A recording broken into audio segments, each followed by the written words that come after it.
怎会如此啊？他的毒血已经进入了我的体内，很麻烦。苏沐雨，我腰间有一个玉瓶，你把里面的药丸拿出来给我。服下便没事了吧？药人之毒，哪有那么简单？老天，你立刻传信回南安城，让赵岩放飞院子里的鸽子。那鸽子会自己飞回药王国。辛巴嫂若看到了那信鸽，便会立刻来南安城寻我。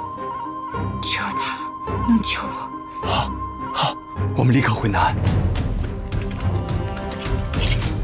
接下来我会睡着，可南京连10几日都会醒不过来。你们不要担心，等我们到了南安城，我能实质看到，一切都会没事的。好，神医放心。但如果他没有及时看到，我就会变成药人。在我变得很丑之前，你一剑杀了我，听到了吗？他听不到，他也不能听到。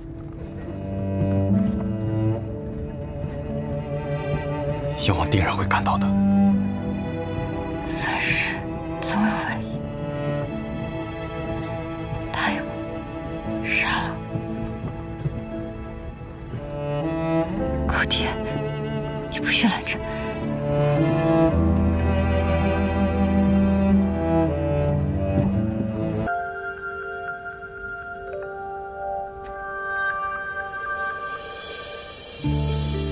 倒也不必这么着急。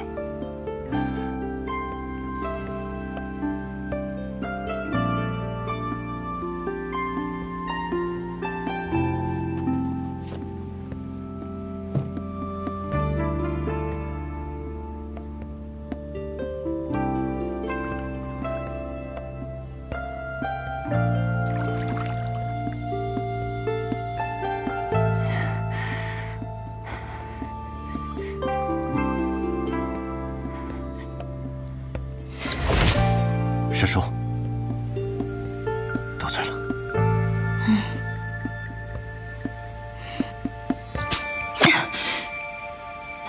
师叔，接下来我将落下最后一针，期间的痛楚你应当知晓，还请稍作忍耐。起，落。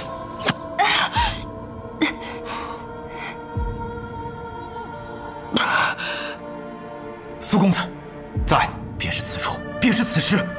好。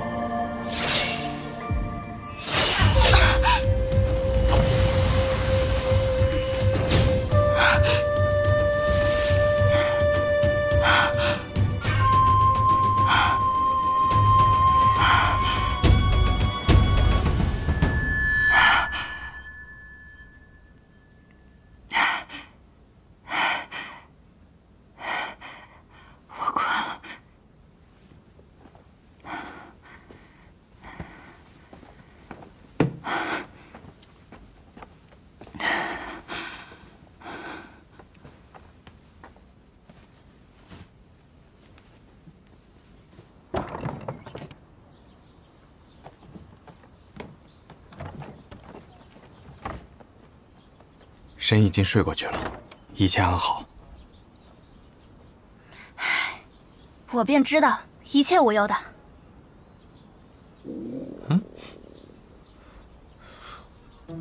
饿了。药王想不想吃青椒炒鸡蛋？哎，于哥，药王大驾光临，我们能不能出去吃点好的？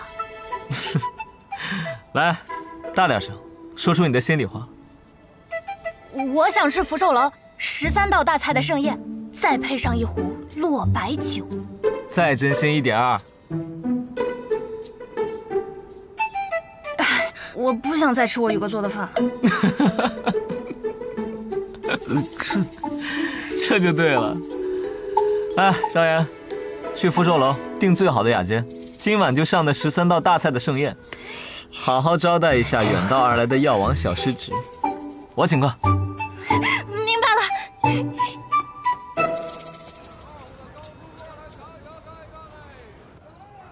我都有些恍惚了，没想到生病了还有这好处，都能吃上福寿楼了。是啊，我做东，最豪华的13宴，最好的落白酒，管够。好。没想到你这坏东西还挺有善心的，看着你整个人都变得慈眉善目了许多。我保证3日之内不和你作对喽。哼。你是良心发现了，还是他们虐待你了啊？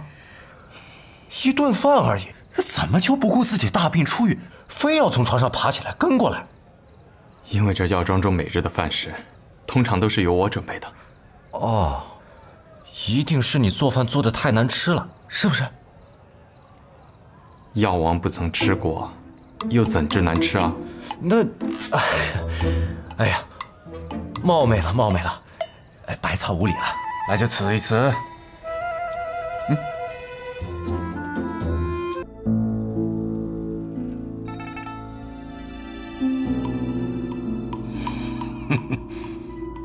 暗河的鬼也敢来此处造次。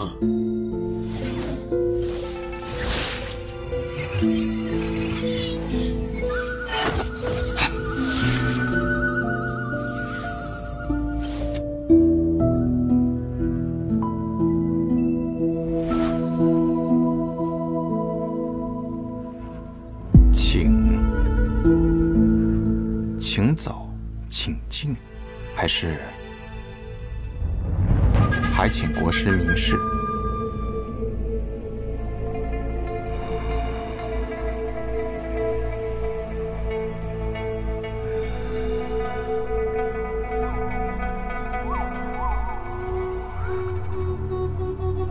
看来国师并不欢迎我。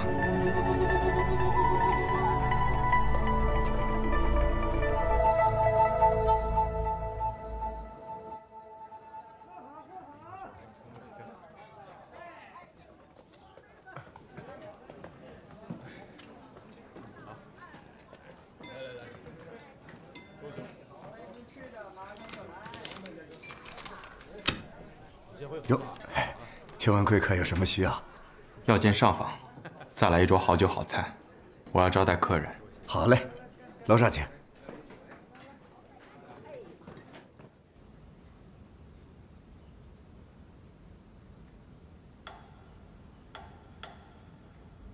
天干物燥，小心火烛。已经很晚了。终于来了。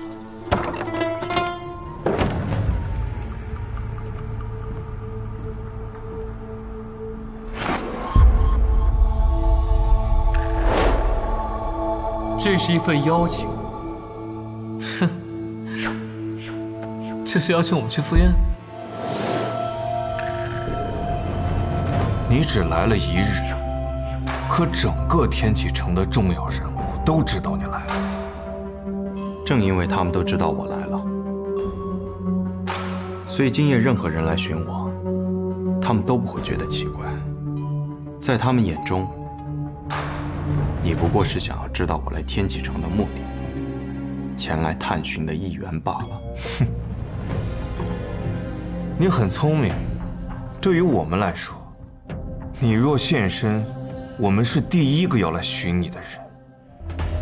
因为天启城的暗处由我们来守护。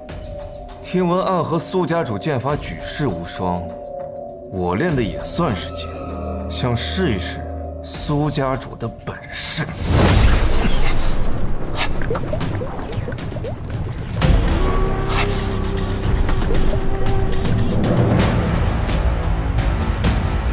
我的剑不是所有人都有资格试。至少，你得在我的面前握住自己的剑。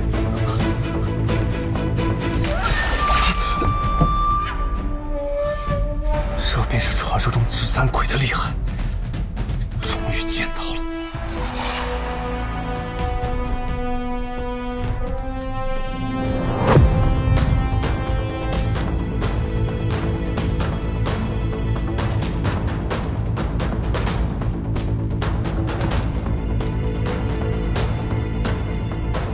天启城影宗第一护卫团，鹰眼。站在暗河背后的是影宗。我是鹰眼首领乌鸦，奉宗主之命前来见你。我已经在外面等了许久，有很多人经过了这里，但都没有上来。看来暗河纸伞鬼之名，仍对他们有几分震慑。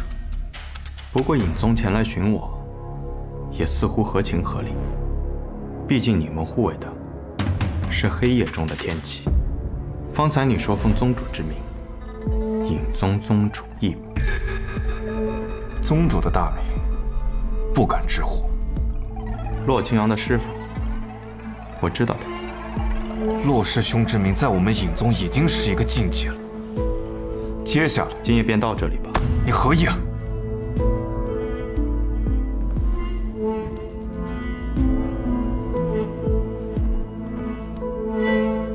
今夜我想知道的，仅仅是你们的身份。至于其他的，明日再说。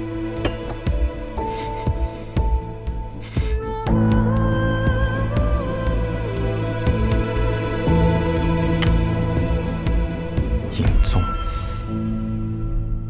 看来需要欠个人情了。大家长，你带我来这儿做什么呀？这一次是要取那黄泉当铺中的事物？带你见一个人。什么人？摆渡之人。公子又来了。红英，你每日在此摆渡，黄泉当铺给你多少银子？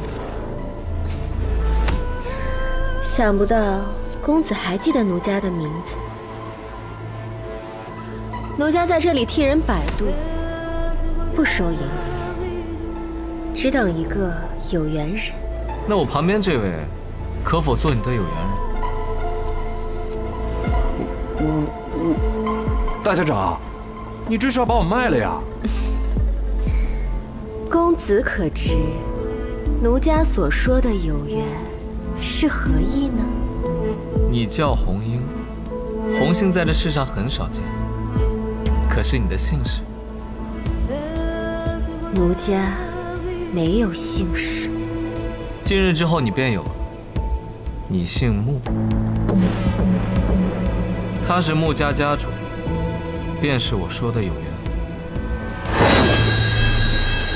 暗河大家长，要抢我黄泉当铺的人，那间屋里的东西自己挑选足够的筹码取走，但红英归我了。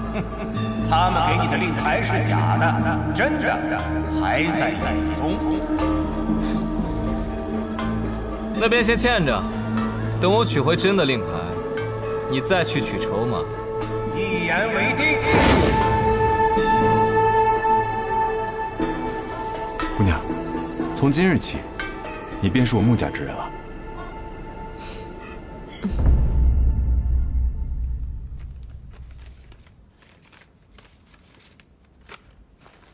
原来影宗的敌营是琅琊王萧若风，他召集的天启寺守护和内卫司夺走了影宗的权利，所以当时影宗给三官下了命令，让大家长亲自出手对付唐阿老爷，也是为了引唐灵月离开天启城，再借我们之手除去唐灵月，替他们抹去一个劲敌。天启城的这趟浑水，比我想象中更麻烦。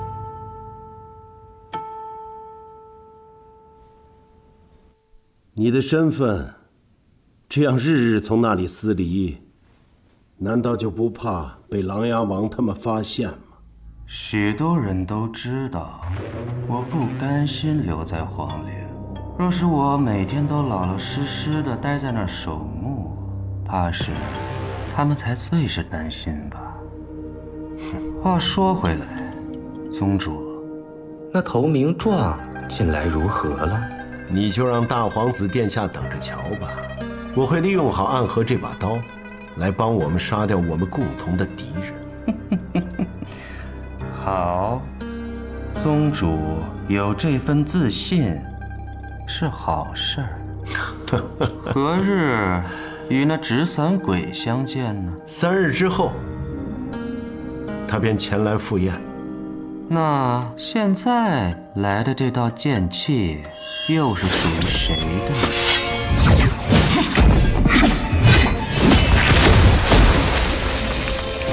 剑气强绝，杀气却是暗藏。一柄凶悍至极，一不留神便会反噬己身的剑。宋宇，你大胆！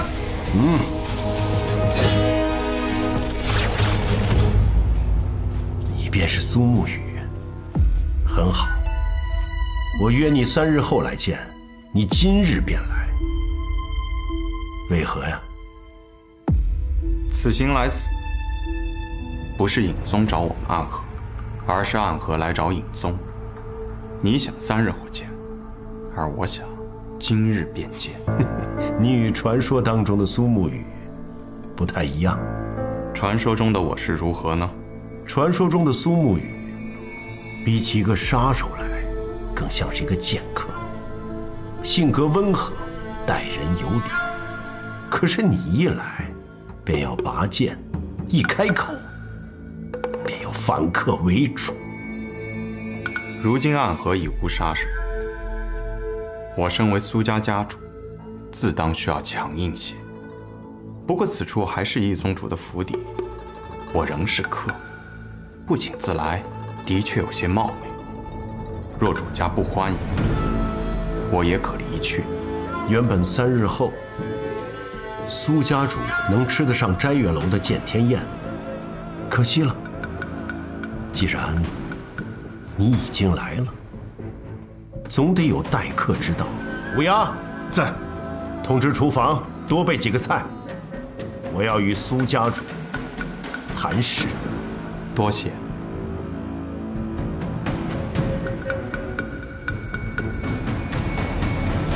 来，苏公子，请。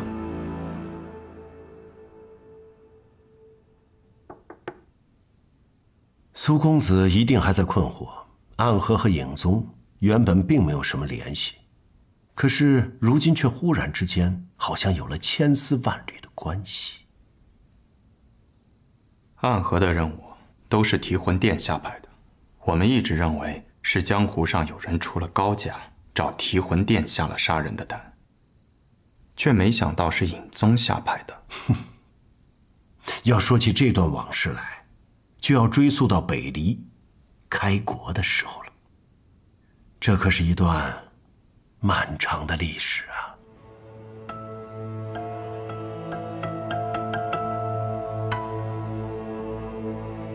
可如今执掌暗河的苏昌河，以及我，和几百年前的隐卫团没有任何关系。我知道，你们是无名者，身上流的并不是暗河的血。你错了，如今的我们才是真正的家人，而我们要选择自己的路。还是太年轻了，看来你们什么都不知道。比如说万卷楼。万卷楼，没错，就是万卷楼。暗河几百年来都归属于尹宗，常人无法寻到的暗河的宗门地址，暗河遍布于天下的各大诸朝基地，还有你们的真实身份，你们每个人的武功和弱点，以及画像，都藏于尹宗之内。一旦你们叛离，那这些信息便会出现在江湖之上，身上沾满鲜血的杀手们，放眼望去，这个江湖上全是你们的仇家。到那个时候，你们都将成为被追杀的对象。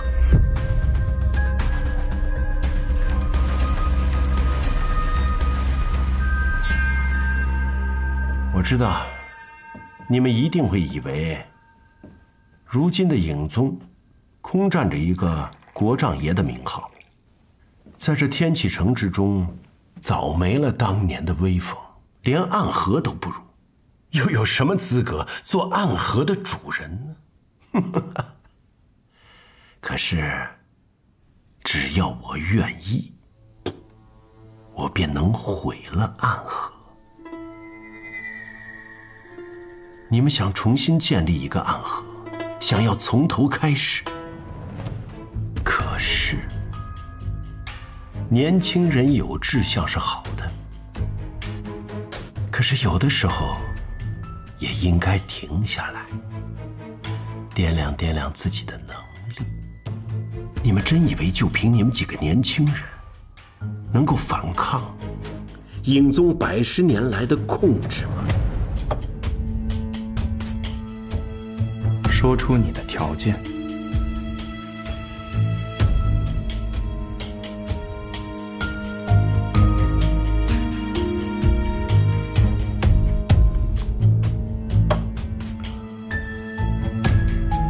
让你们来天启城，是需要你们帮我杀人。谁？琅琊王萧如风。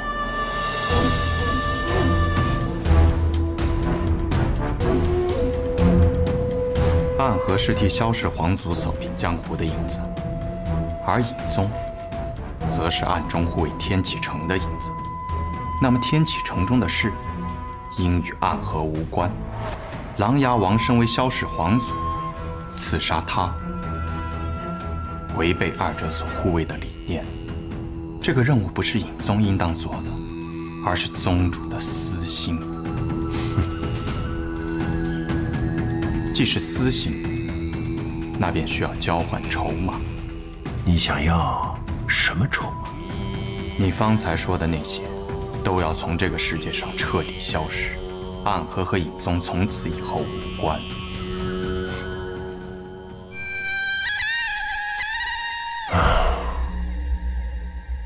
看来今天我们只能谈到这儿。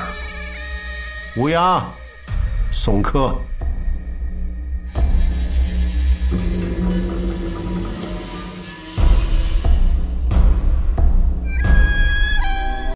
如果关于暗河的消息散布于江湖之上，那么无路可归的我们，会将天启城作为我们的第一站。或许天下人容不下我们，但我们会让影宗从这个世界上彻底消失。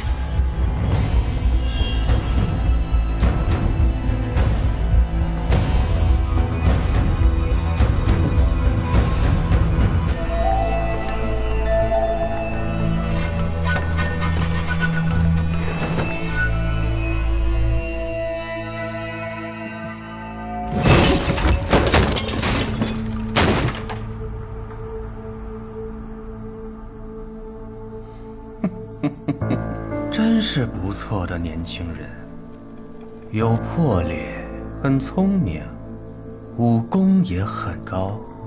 他方才一进来，就察觉到了你的存在。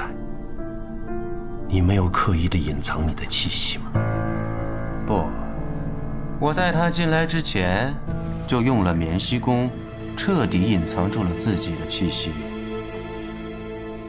他武功很高，年纪轻轻就超过了上一代苏家家主。想要控制住他们，影宗今日的表现，看来殿下是要失望了。一博，多拿出些本事来吧。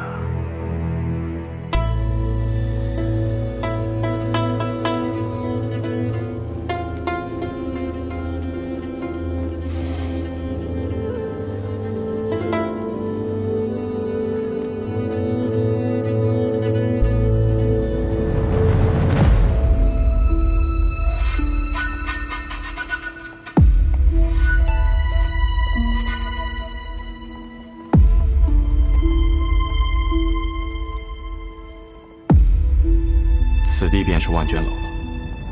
整座国丈府中，守卫最为森严。若要进此楼，必须提前引开这些高手。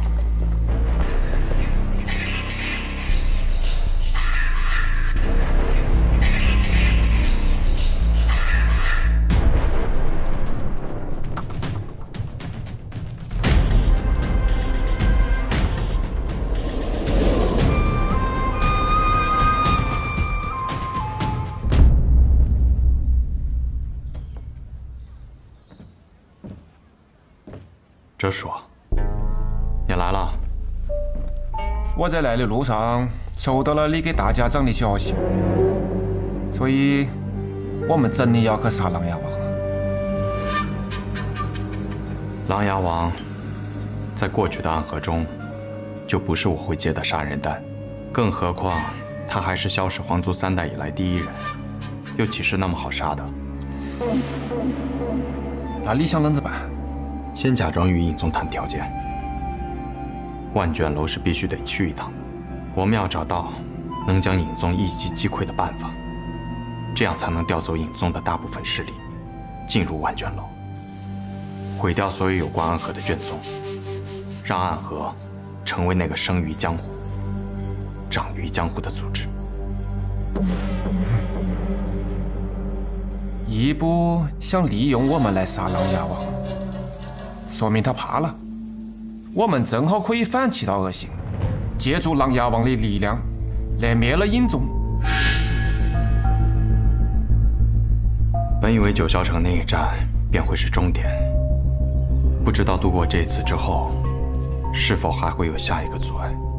有人的地方就有江湖，有江湖的地方就有纷争，更何况你有一个喜欢纷争的好兄弟。他什么时候来？天启城中的一切，我已经派人告知于他，他做好应对之策，便会入天启。见臣子，哎呀，那我们就静等几日。比起我们，尹宗那帮家伙肯定是坐立难安。难得来趟天启城，正好带你去几个有意思的地方转转。天启城中最知名的地方，这些日子我倒是都转过了。你去过哪去？千金台、青天剑、问天石、龙起源，甚至还去了学堂。哎呀，停！这都是些什么破地方啊？这都是天启城中最有名的地方。哦呸！天启城里头最有名的地方，那当然是皇宫。教坊是。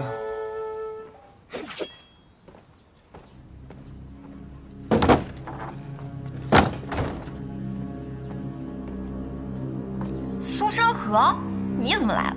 我要去找苏沐雨，要不要一起？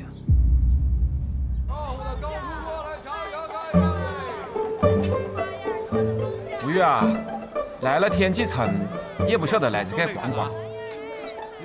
我不识路。有理，这种地方一个人来啊，总是容易迷路的。酒不醉饮，饮自醉啊。哲叔，你什么时候这样喝酒了？这样显得很风流啊。为何你官话又突然变好了？你管那么多干什么？那哲叔，我们接下来去拉猎。百花楼上百花开，百花开尽美人来，这也是去百花楼啊。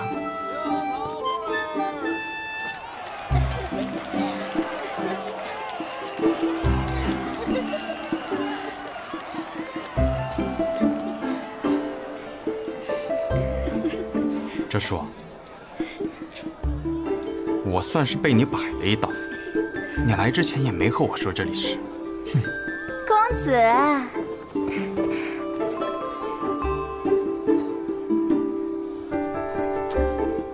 美人的这杯酒一定是美酒啊！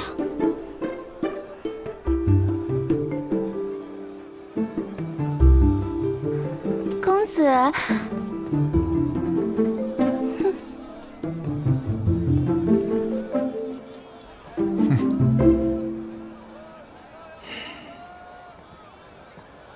哲叔，那接下来做什么？你想做什么？我想走。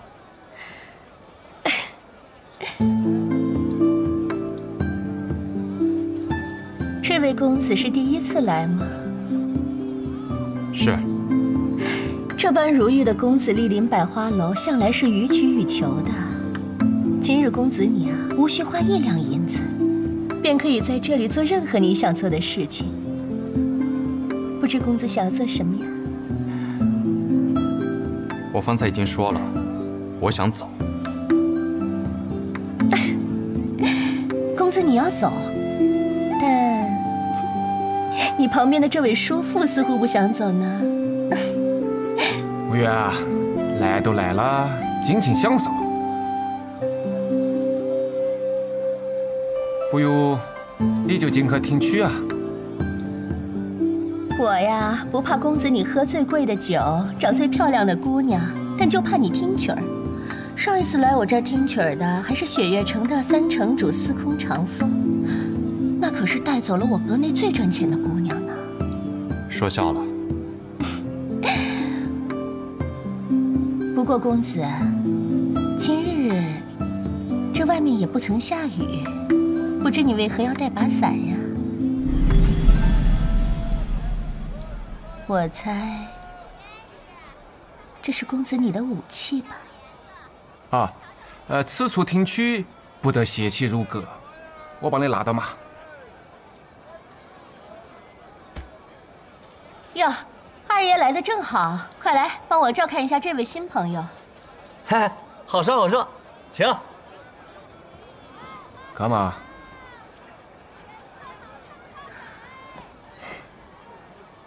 请吧。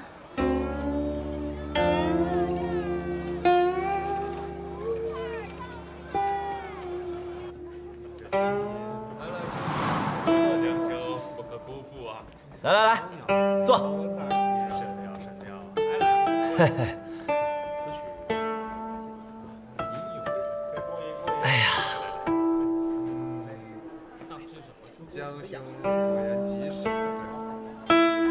在下千金台涂婉，敢问公子尊姓大名啊？苏沐雨。沐雨，好名字，好名字呀！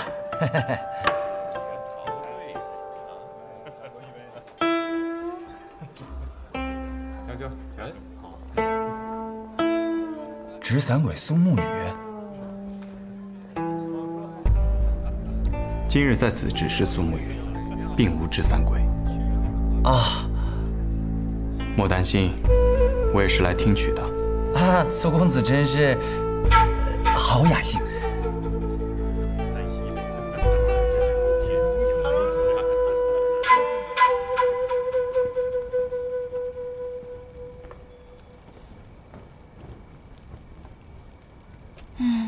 也不知道苏沐雨那个家伙现在在做些什么。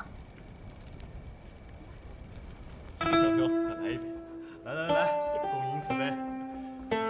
听下去，这真好，是真没白来。二爷也常来听曲吗？啊，以前是常来的，当年可是国手风姑娘坐镇其中。自从风姑娘走了之后，就许久没来了。现在抚琴的是婉儿姑娘，听朋友说琴音并不逊色于风姑娘，我便来听听。感受如何？虽然在我心里啊，依然是不及风姑娘，但确实已然算得上是不凡了。苏公子觉得呢？对于乐律，我也只是欣赏罢了，并没有什么资格去评判别人。我听罢再聊，不然婉儿姑娘要生气了。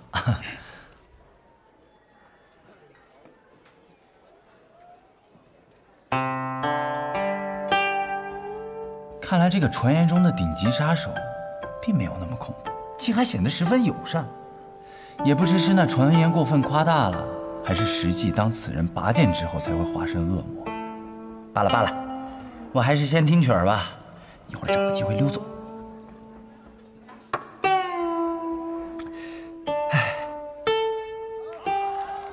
你是上哪儿带来了这么个俊秀的小郎君啊？还好生勇猛，巧把我们这儿姑娘的魂儿都给勾跑了。是我一个小兄弟，想检验一下是不是一个可靠的男人。怎么？那在我这楼里逍遥快活的，就一定不是可靠男人了？哼！你检验一个男人做什么？哦，忘了和你讲了，我已经找到我的女儿了。那感情是好啊，这不是你这些年来最大的心愿吗？是啊，但我这个女啊，赢得这个小子之后，我总感觉他喜欢上他了。这个小子呢，是我从小看他长大的，其他方面啊都可靠得很，就是在这个男女之情上面，我是半点不了解。那这小子算是通过你的考验了。哼，来到这个姹紫嫣红的百花楼，只想到听曲，现在我倒是放心了。但我看呀，这小子怕是一生凉薄的命。你不是也讲我是会死到这半路上的硬？我现在不是好好的，哼，还有了个女儿。我们的家族啊，正在发生很大的变化。这个小子一定可以改变了所谓的命运。那如此说来，我们是否该好好庆贺一番呀？来，来，我敬你。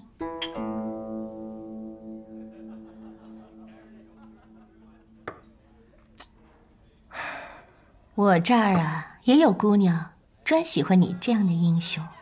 反正你已然是个官夫了，通不通过考验都没关系。哼。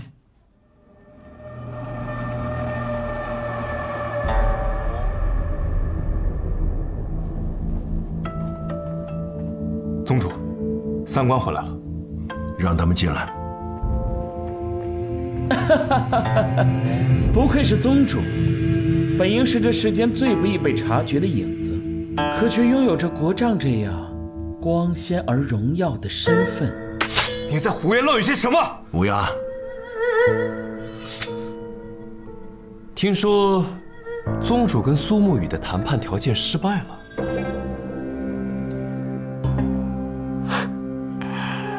但我们在黄泉当铺，却碰见了苏昌河。言谈之中，我有一种感觉，比起苏沐雨，如今这位掌权的大家长，是个更加适合合作的对象。哦，你有把握跟苏昌河谈判？有，他是个利益为先的人。所以，最后当上大家长的人是他，而这世上唯一能让他放下利益、感情用事的人，刚好已经提前入了天启城。我们若能提前控制苏沐雨，那么和苏昌河的谈判条件也就多了一分。到时候苏昌河不管从感情上还是利益上，都不得不和我们合作。然后，我们可倾暗合整个宗门之势，杀死天启城中的一位王爷。至于以后暗河还存不存在，那已经没有了意义。好，那就更改计划，不再等苏沐雨表态了，今夜就将他下入隐狱。遵命。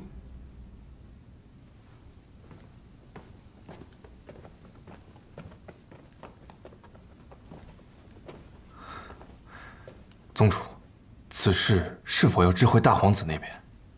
不用了，我有一种不妙的预感呐。大皇子那边已经对我们起了轻视之意，我们一定要做些什么，让他知道，我们影宗虽然已经不如从前了，但是依然有能力守卫天启城。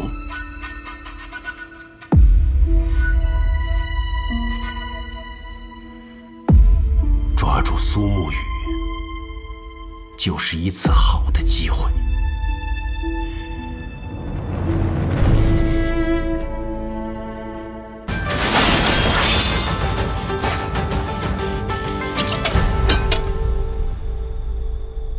说给员外那位听的话我已经说完了。苏沐雨，我们该执行自己的计划了吧？长河，我无法背叛大家长。愚蠢！这次三家铁了心要磨你，我会为你铺好路。你只需要做好握住绵龙剑的准备。你怎么这么多年了还没有明白这个道理啊？你永远都是这么天真。大家长与我二人皆有恩情。恩情？他们培养我们是为了替他们去杀人，我们之间并不存在这可笑的东西。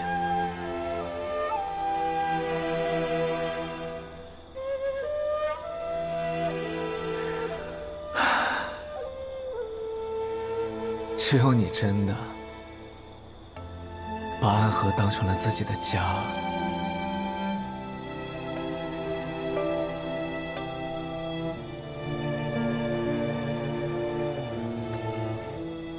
而我却始终做不到这一点。对于我而言，这里只是一个交换利益的地方罢了。他给我们庇护，我们为他杀人。所谓的家人，不过是虚伪的说辞。苏沐雨，哲叔就在外面，若我们一起动手，你还能活下去吗？若哲叔与你联手，我自然不是对手。但凡事总要一试。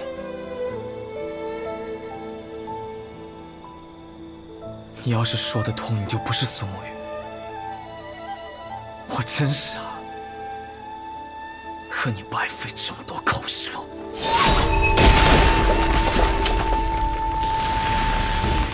慕白，在里面偷听的可还痛快？你是怎么发现我的？因为那个让你来此候着的消息，就是我给你的。哼，咱们都是同族，就该互通有无。谁跟你是同族？苏长河，你给我等着！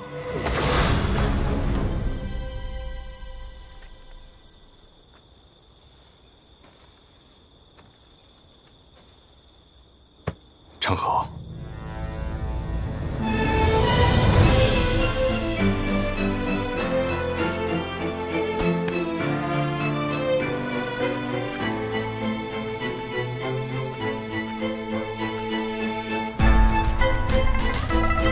开弓没有回头箭，大家长这次一定会死，我也一定要拿到灭龙剑。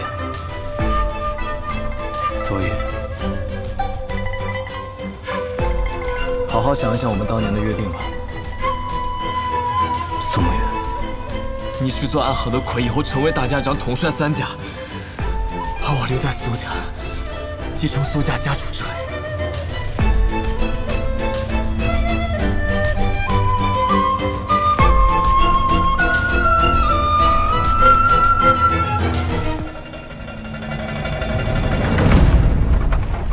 这马车真有意思啊！如此之大，却能行驶平稳；如此之重，却能日行百里。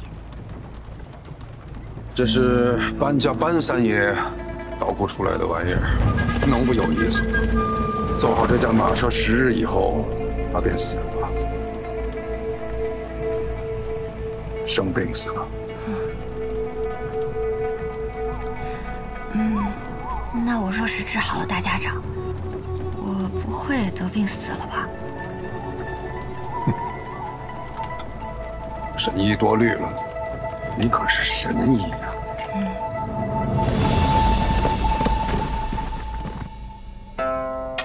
暗河之乱已经开始，不出10日，我们便会得到一个结果，让暗河的水蔓延整个江湖，涌入天启。长河，或许这一次，你我要对彼此真正的拔剑了。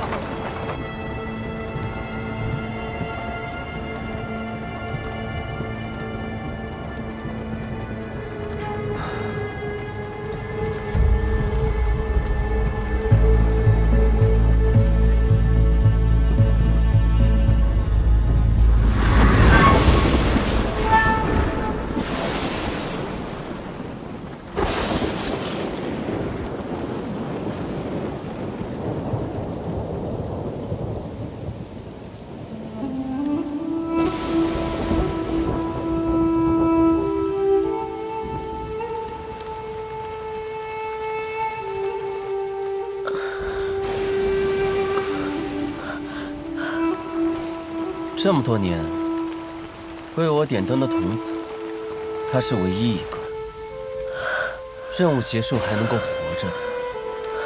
要带他回去吗？不必了。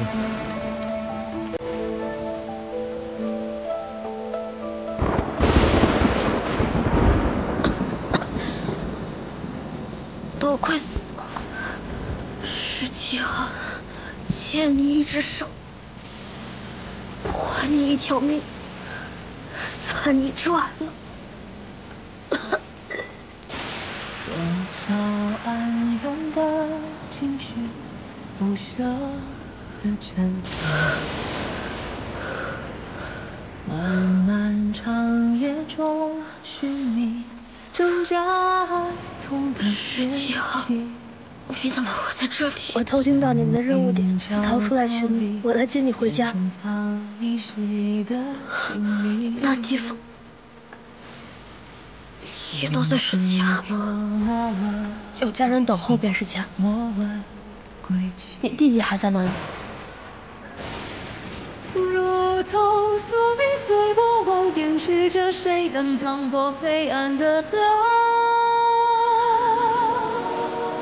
哪里会有彼岸憧憬？你身为一点光，心尽颜色。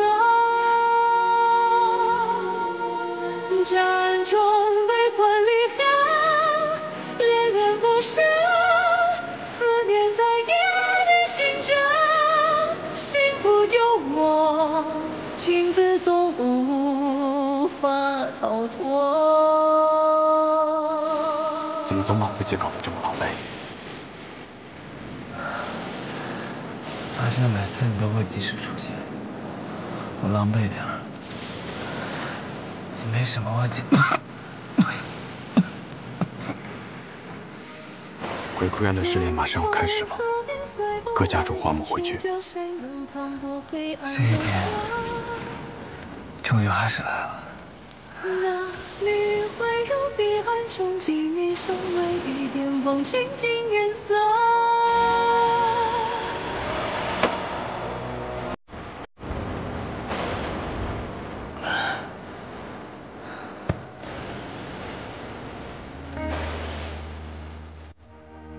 想必你们已经有所了解，待会儿时辰一到，你们就会前往鬼窟渊。每组10个人，只允许留下1个。第一组86号、18号、74号、42号、34号、26号、17号、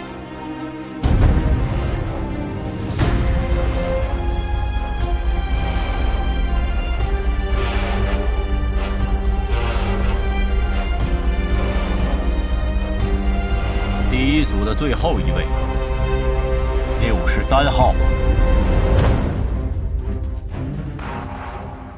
63号。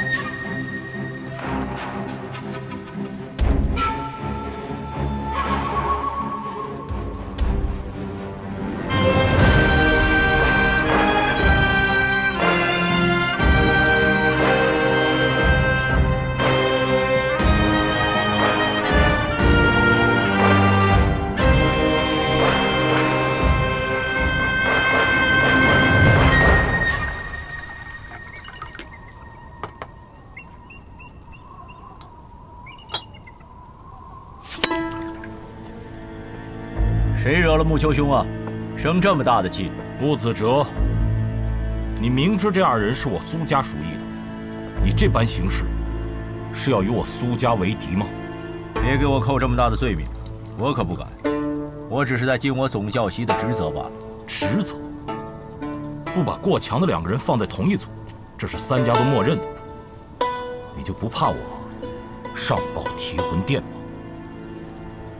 等他们情深意重，把彼此看成兄弟的时候，再让他们自相残杀。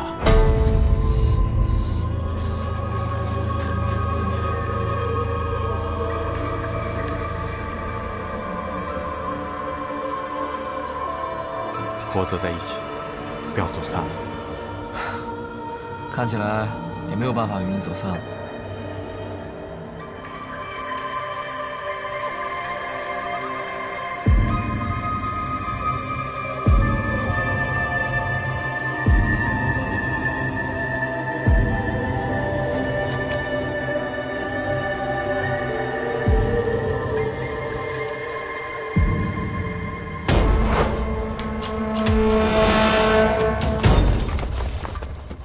全都来了。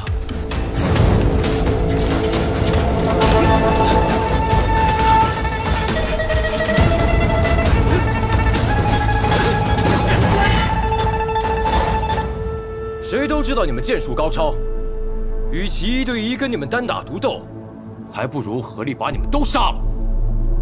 我们剩下的再斗，还有几分生机。那便来吧。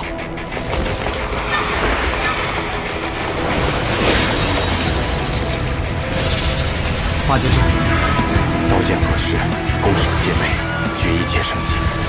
要胜此战，唯有一途，雅入决。我尔。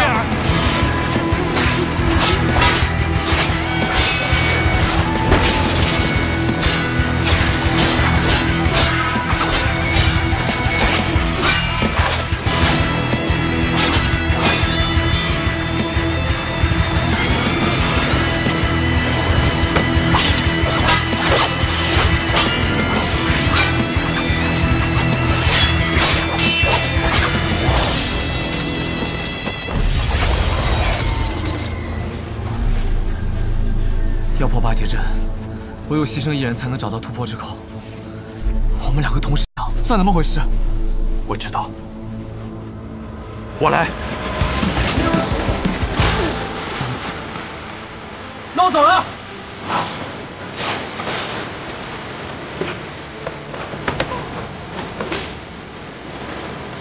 破阵之口。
只剩我们2个人了，所以，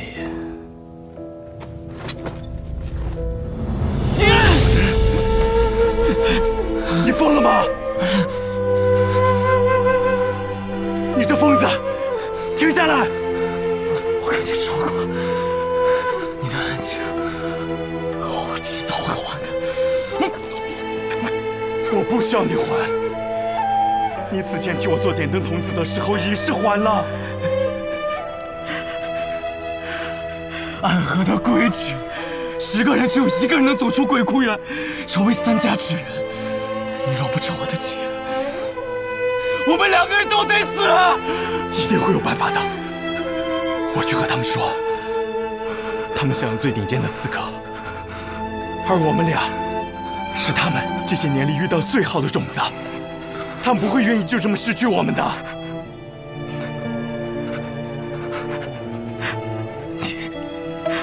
你太天真了。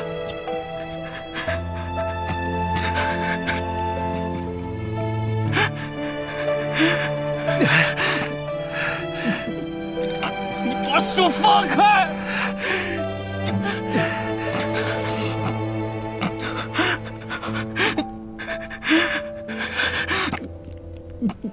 你把手放开！只要足够强，便有资格天真。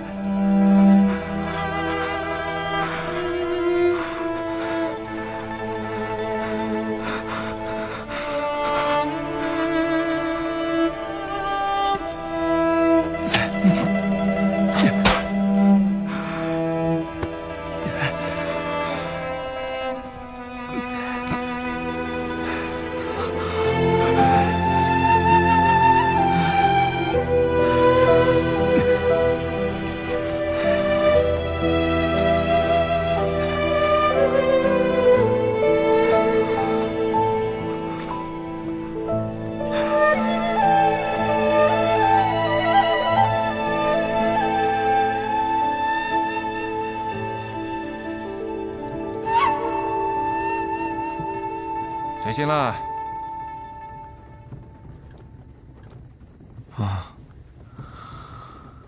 做了一个很长很长的梦，梦到一些很久以前的事儿。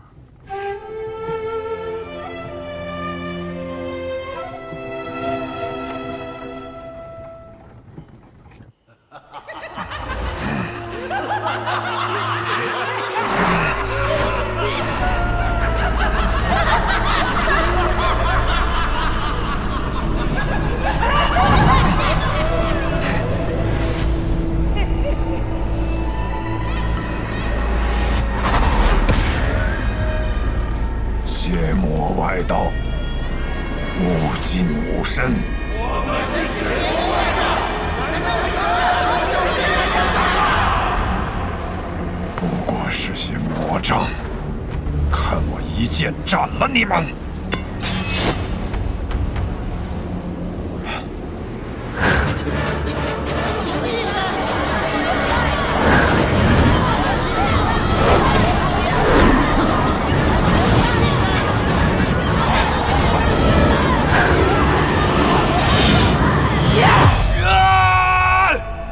不好！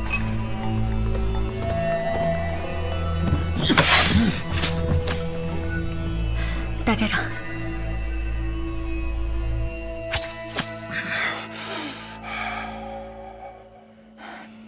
人在虚弱时，邪气便会找机会侵染人的身子。做噩梦是正常的事，大家长不必担心。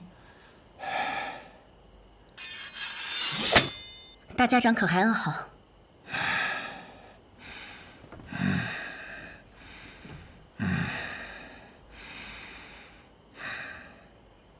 毛头，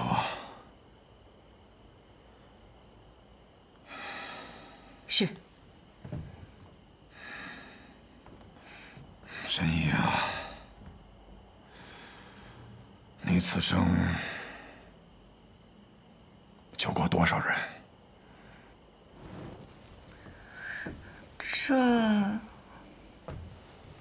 这我哪里记得得？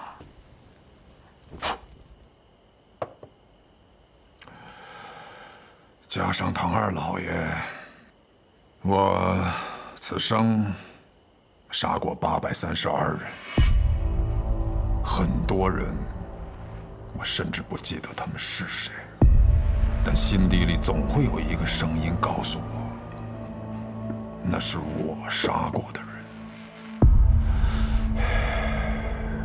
其实我不怕这样的梦。当他们出现的时候，我会拿起手边的剑，将他们斩杀得一干二净。我既然杀得了他们一次，哼，那么自然我能杀得了他们第二次、第三次。无论是梦境还是现实，都不会有任何区别。但这一次，当我拔剑的时候，发现手里的剑已经断了，需要让沐雨快些回来。难道大家长就不害怕他在这个时候背叛你吗？不会的。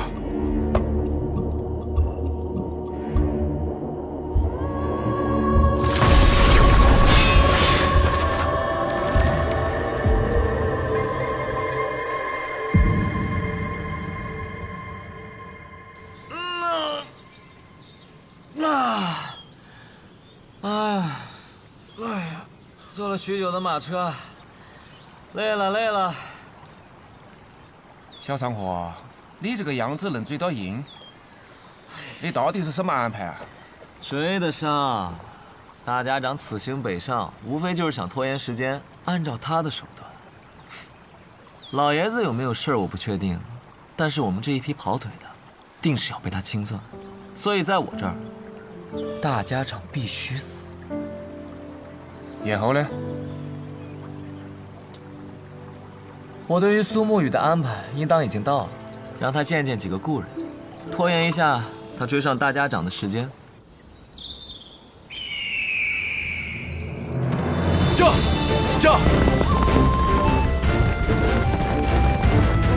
驾！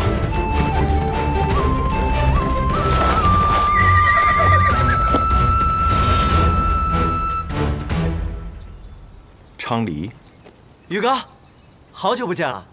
昌河派你来的？啊，是大哥让我来的。他说让我拦住你，实在不行，就哭到你心软。他是不是觉得我不会杀你？他自以为能猜透我的心，可我杀过这么多人，我也有无法控制住自己杀心的时候。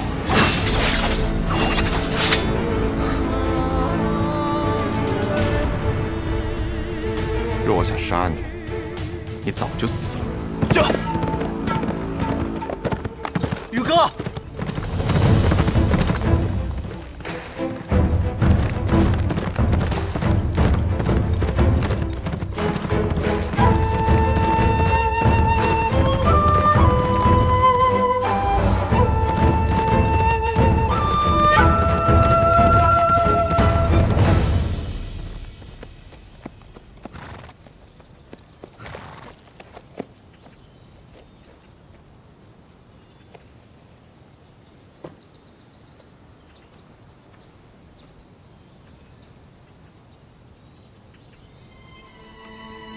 老师，你口中的“老师”这2个字，放在我的身上，我可不敢当。苏芷先生，许久不见了，苏沐雨。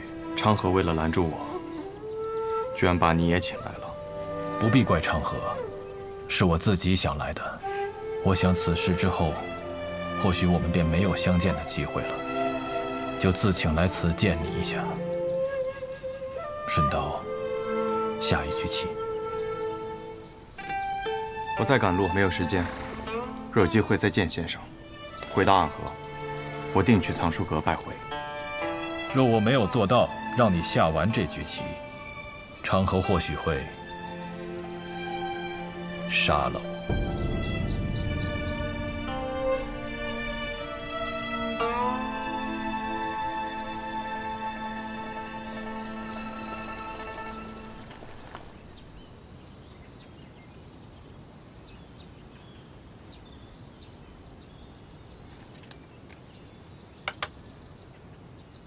先生来此，是想劝我和昌河联手。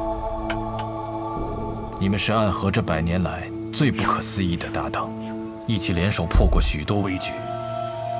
这一次，我相信你们一样可以做到。我听昌河说，4年前你们做过一个决定，他当上苏家家主，你当上大家长，成为执掌暗河的新主人。那他有没有说过，我并没有回答他的决定？大家长他值得你这样做吗？这个问题的答案重要吗？墨雨，当你用一个问题来回答另一个问题的时候，就代表你的内心并不坚固。可这问题没有答案，只有选择。我在苏家待了将近10年，昌河与我更是从同一座炼炉当中走出来的师兄弟。准确地说，我们都是家人。昌河那样的人，可不会把老爷子他们当作家人，他只是把你当作家人。可如今我是魁，我的父亲曾教过我，承诺是比生命更重要的东西。先生您也说过，没了承诺，收了钱的刺客便会因为更多的钱而转头去杀自己的主顾，那么到最后秩序变乱了，刺客便没有存在的理由，暗河也没有存在的必要。你很聪明，但有时候太过于执拗了。已经沦为杀人的棋子，若心中还不存在点执拗，那么活着也像是死了。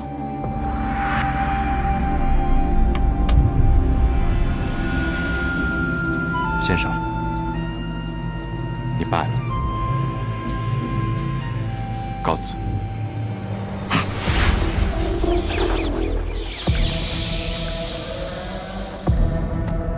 宇哥，你赢不了的。3家家主对大家长这个位置觊觎很久，这个机会他们不可能放过。即便大家长最后把生医好了，他们还是会不惜一切代价把他杀了，这是个必死之局。即使死局，那么昌河他到底想做什么？他想改变暗河，跨过暗河，便能到达彼岸。彼岸之处不再是长夜，而应有光明。和我们联手吧。大哥的意思是，让大家长在一个合适的时机死掉，死之前他把绵龙剑传给你，你执掌暗河，而他则去扫清苏家的障碍，成为苏家家主。到时候其他2家再有不满，你们便联起手荡平暗河。宇哥，抱歉，我有我的选择。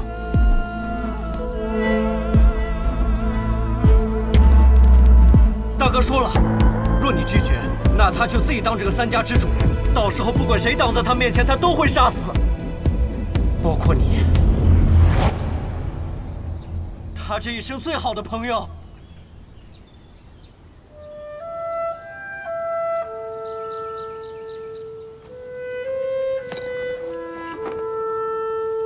沐雨，道阻且长。行，则将之。驾！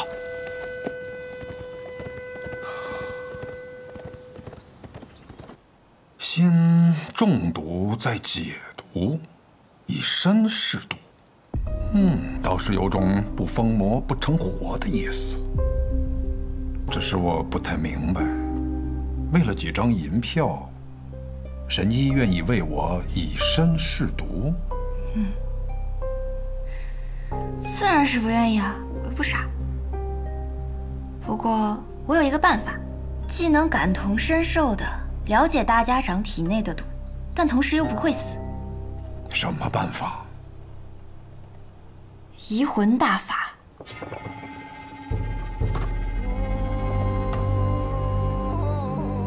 药王谷的秘术移魂大法，若是一旦对某人施用此法，就能和他无感共识。他的过往和此刻的想法，都无法逃脱施用者的眼睛。若是遇到意志薄弱者，甚至能彻底占据他的意识。我初听到此门功法，还曾感慨，这哪里是医术，分明是邪术。确实，医者行医，治的是人身体里的毛病，而移魂大法却能治人心病。不过我这次对大家长施用移魂大法，为的是彻底去除你体内的毒。至于大家长你心里想的那些嘛，我可以试着不去看。若是一旦施用移魂大法，那我的性命自然是全在我白鹤怀的掌控之中了。届时只要我想，可以随时杀死大家长。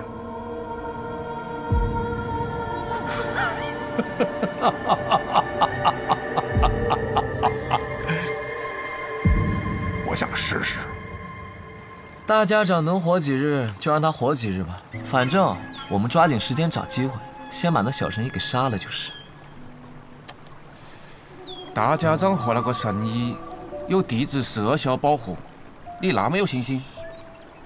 哎呀，我派人传了封信，去向了北面那座皇城，里面有一个人出身唐门赫赫有名，是唐二老爷最亲近的弟子。九江琵琶亭内3道暗器震惊天下，是可以与司空长风、百里东君等人齐名的高手。唐灵月。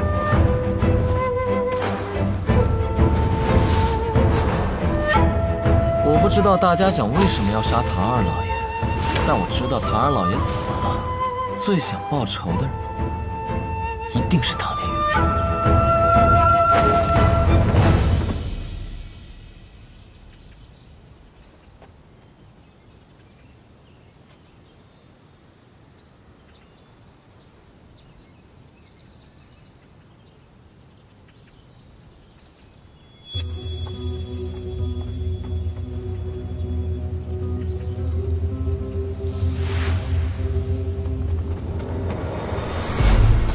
护送大家长离开，快！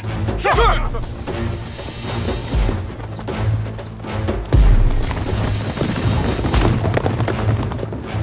难得有片刻喘息，又要赶路逃命了。当你治好我，便无人敢来了。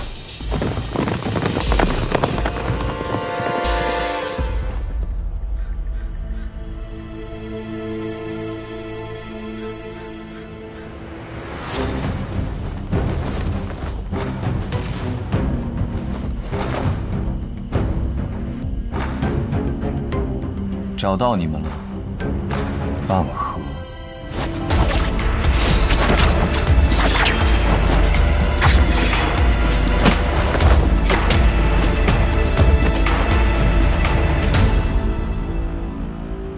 龙须真，你是唐门的人？唐门，唐连月。唐连月，原来是天启城4守护之一的玄武使啊！我要找的人不是你，你们大家长在哪？我要见他。纵然你是玄武使，但这里一不是天启城，二我们暗河也不听朝廷的指令。大家长岂是你说见就能见的？我并不是以天启城玄武使的身份来的，是以唐门弟子的身份而来。你们暗河的大家长杀了我们唐门的二老爷，这笔账我来负责清算。这个消息玄武使是怎么知道的？如果是子虚乌有的事儿，那该如何呢？想必你们大家长早就走了，留你在此处断后，与我说这么多，不过是想拖延时间罢了。想走？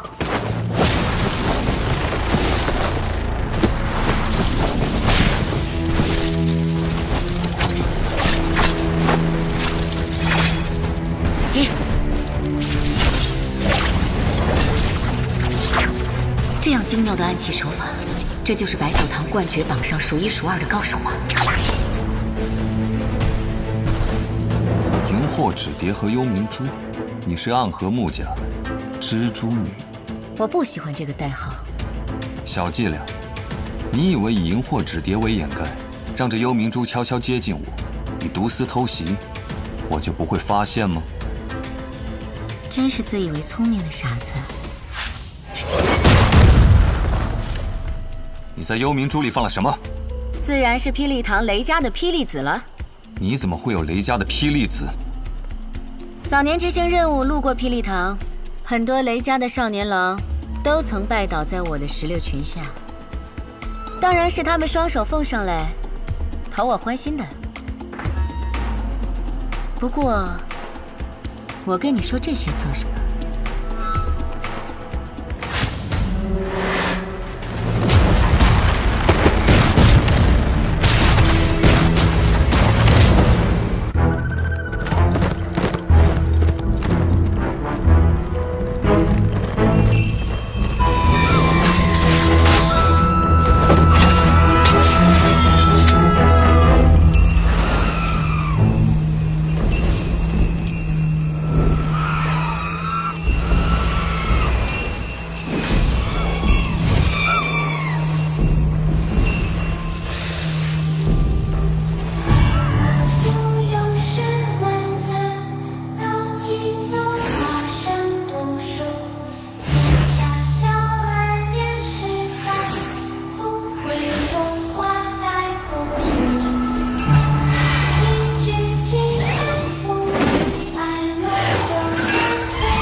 可曾记得昔日也差点做这点灯的童子？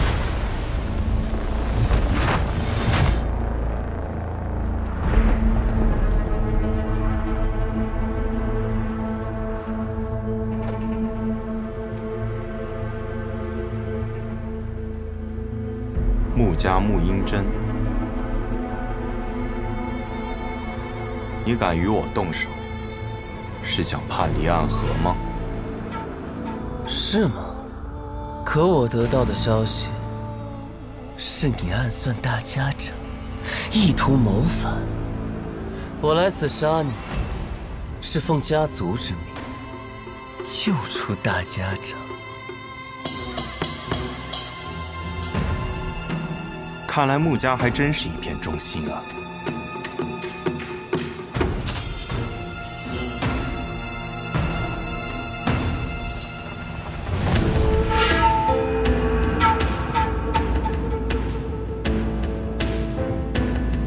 素闻纸伞鬼苏沐雨最强的剑法乃是18剑阵，可看你现在这个架势，似乎是觉得我没有资格同时见识你那18柄剑了。你确实没有资格。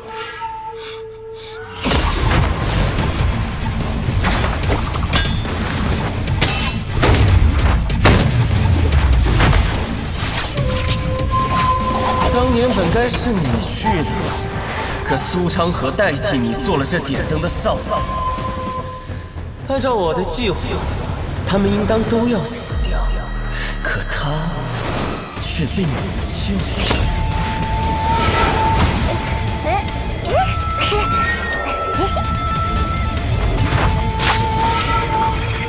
我想我明白为何他要替你。如果当年点灯的人是你，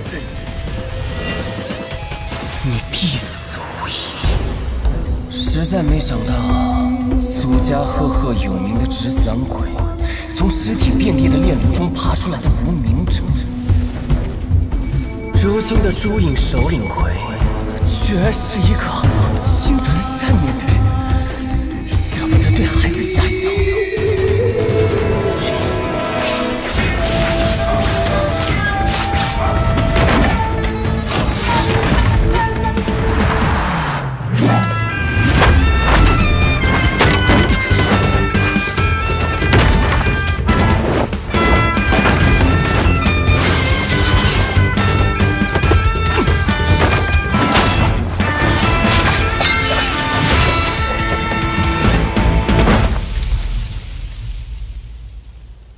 你的剑并没有想象中的快。是吗？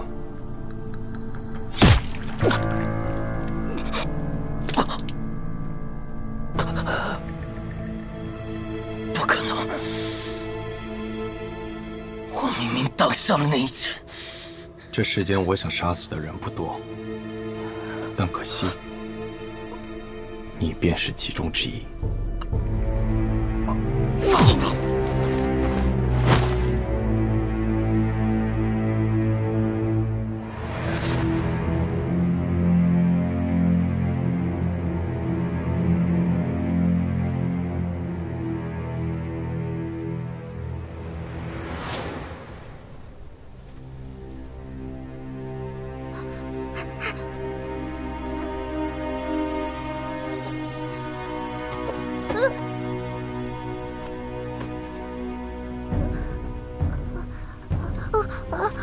别怕，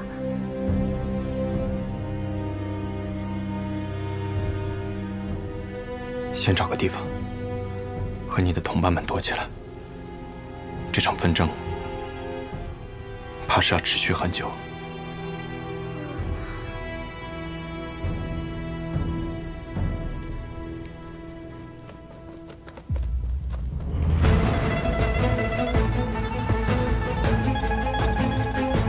看来天启城的守护使也不是那么难对付。我们唐门并不怕雷家堡，所以我也不怕你的霹雳子。你再动，我便只能杀了你。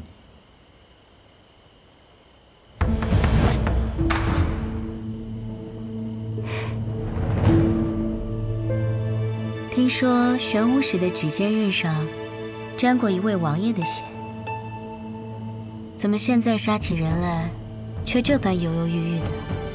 我不想杀人，即便你是暗河的。哦，我还以为是玄武使怜香惜玉，舍不得动手呢。